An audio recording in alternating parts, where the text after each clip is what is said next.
This is how I created this museum guidebook. So, to create the cover, I removed the sky from this picture of this tower, inverted the image and recolored with a multiplayer layer, and adjusted the brightness and contrast before applying a gradient so the text is more legible.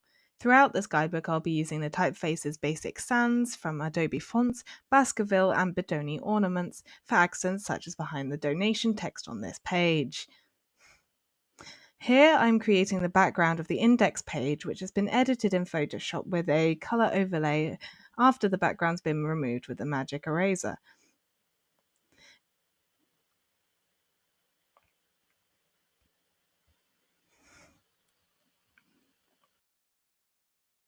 Now, I recolor this image to go on the opposite page with another multiply layer, and now I put the elements together on the page, using an inverted version of the museum's icon used at 60% opacity in the corners. You could use InDesign's inbuilt special character and page number system. However, this includes the cover, so I chose to manually number the pages. I chose to color this image a muddy green with a darkened layer, and then I show you how to do one of the images encasing the main article on this page.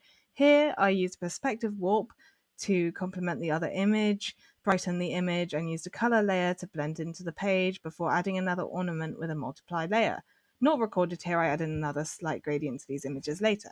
Now back to InDesign, I split the image into parts to easily manipulate, add my text, and extra details. Adding this right aligned sideways image caption before adding my other images and the main article on this page with the title embellished with 2 more ornaments. On this page, I used a close-up photo of a column I had taken as a background texture.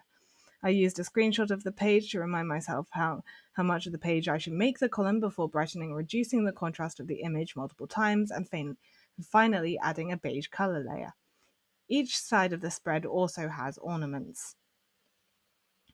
I set most pages of this guidebook to 3 columns and with a 5mm gap, even if not strictly using them for consistency. Now I import my text, titles, and use the Type on a Path tool for some curved text. Here I import a shape from Illustrator and created a clipping mask with an image, which I used a multiply layer to recolor. I used this image as the background for the main text and used some ornaments to frame yet another standout quote.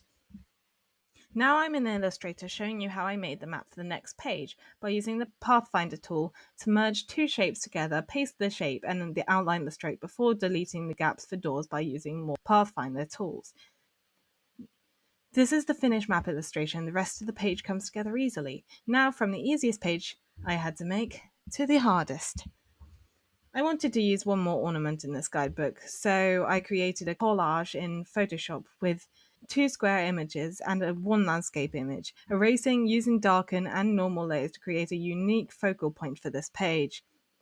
Then I create a clipping path using the alpha channel setting, as I found it to be more accurate than the find edges setting, and I convert this to the frame before using the text wrap.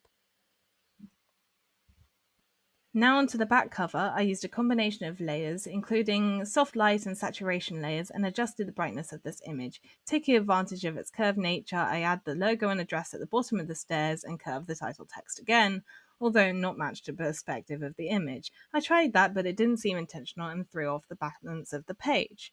So here's the final results. I didn't mock up all the pages, but the majority of them, and the pictures used throughout the guidebook were either taken by me or from Unsplash or Pexels.